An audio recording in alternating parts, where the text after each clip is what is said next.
Bienvenue à cette série de vidéos consacrée aux lignes services. Donc on va commencer la première partie par l'histoire et évolution des services. Le secteur des services a déjà démontré sa pertinence en tant qu'activité économique depuis la Grèce classique, où les gens ont reçu une éducation.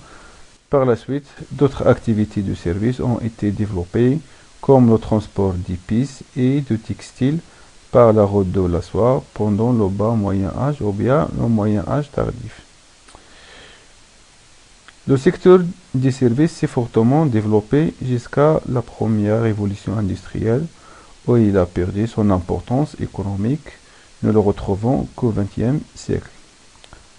Par la suite, il a maintenu une croissance régulière, gagnant en importance tant dans les pays développés que dans les pays émergents. Aujourd'hui, le secteur des services se distingue par le fait qu'il représente la plus grande part du PIB mondial et qu'il crée des emplois et des richesses dont le taux de croissance est supérieur à celui des autres secteurs de l'économie. Le tableau suivant, il nous représente 15 pays, ou bien les pays développés à l'échelle internationale. On trouve que, par exemple, les USA ou bien les États-Unis, donc les services représentent à peu près 80% du PIB total des États-Unis. Pour le Japon, donc, on trouve que les services aussi représentent un pourcentage de 72,5%. L'Allemagne, la même chose. Donc, par contre, la Chine ici, la Chine représente seulement 40%. Donc, la Chine, il est considéré comme un pays industriel. Mais ces données, ce sont des données de l'année 2005. Pour les autres pays, par exemple le Royaume-Uni, donc, c'est un pourcentage de 75,8%. Donc on peut constater que la plupart, ou bien tous les pays, sauf la Chine, ont des pourcentages plus que 50%. Cela montre l'importance des services dans les activités économiques des pays développés. Certains facteurs tels que l'urbanisation, l'évolution démographique, les changements socio-économiques, la sophistication croissante et les changements technologiques ont contribué à ce que les services atteignent ce niveau d'importance dans la société. Donc, concernant les secteurs économiques, on a trois catégories. L'économiste écossais Colin Clark a divisé les secteurs économiques en trois grands parties. Donc la première partie, ce sont le secteur primaire. C'est quoi le secteur primaire? C'est un secteur qui concerne la collecte et l'exploitation directe de ressources naturelles comme les matériaux, l'énergie et certains aliments aussi. Deuxième secteur, c'est quoi? C'est le secteur secondaire, concerne les industries de transformation agissant sur une matière. On parle ici de la transformation, de l'industrie de transformation. Donc, le dernier secteur, c'est quoi? C'est le secteur tertiaire ou bien le secteur des services. Ce qui nous intéresse, c'est le secteur des services.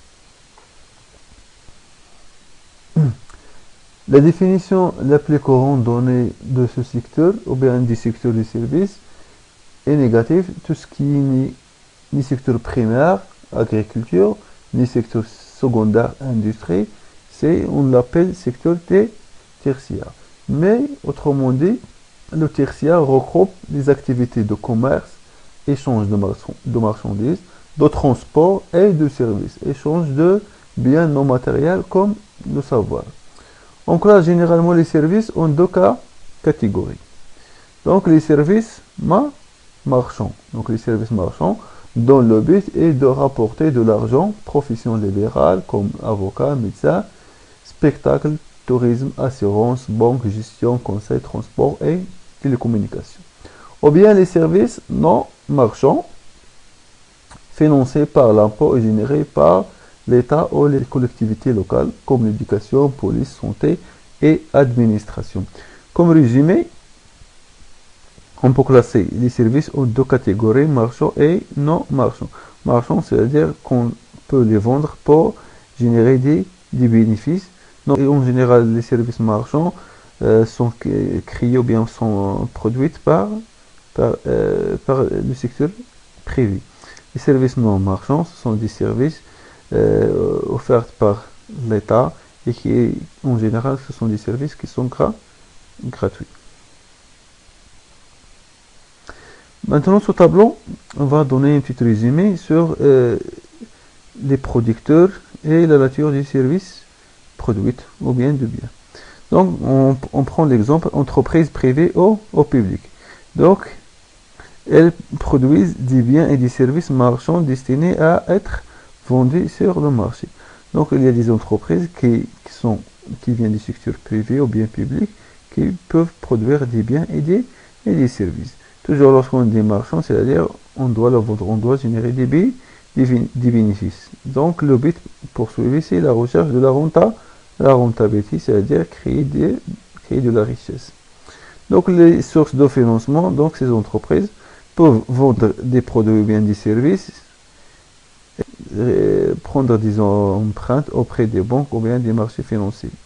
Il y a les administrations, donc les administrations, on parle ici des administrations publiques.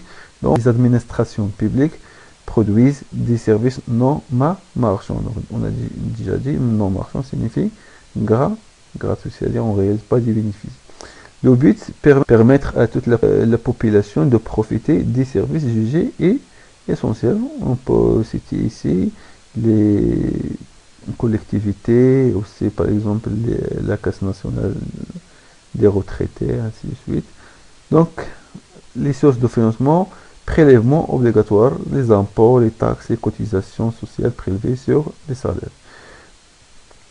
Concernant les associations, il y a parmi eux qui produisent des services marchands pour créer des bénéfices, pour créer de la richesse, comme les associations culturelles et sportives, ou non marchands comme les associations caritatives.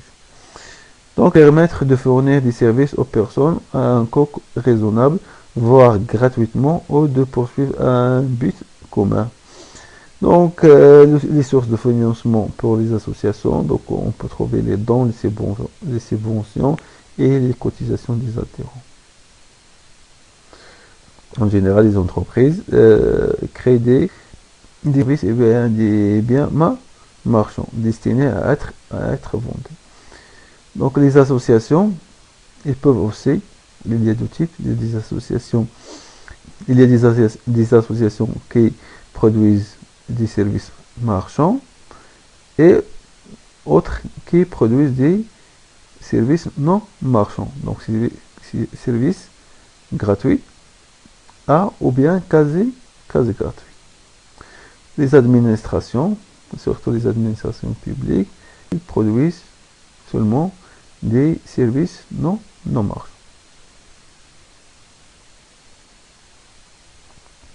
Il existe 5 sous-groupes de services particulièrement importants. On commence par les affaires, finances, banques, assurances, ou bien commercial, commerce de détail, réparation. Donc on peut parler aussi des supermarchés, hypermarchés, les infrastructures, communication, transport, et aussi des médias. Social et personnel, les restaurants, santé. Administration publique, éducation, municipalité, ainsi de suite.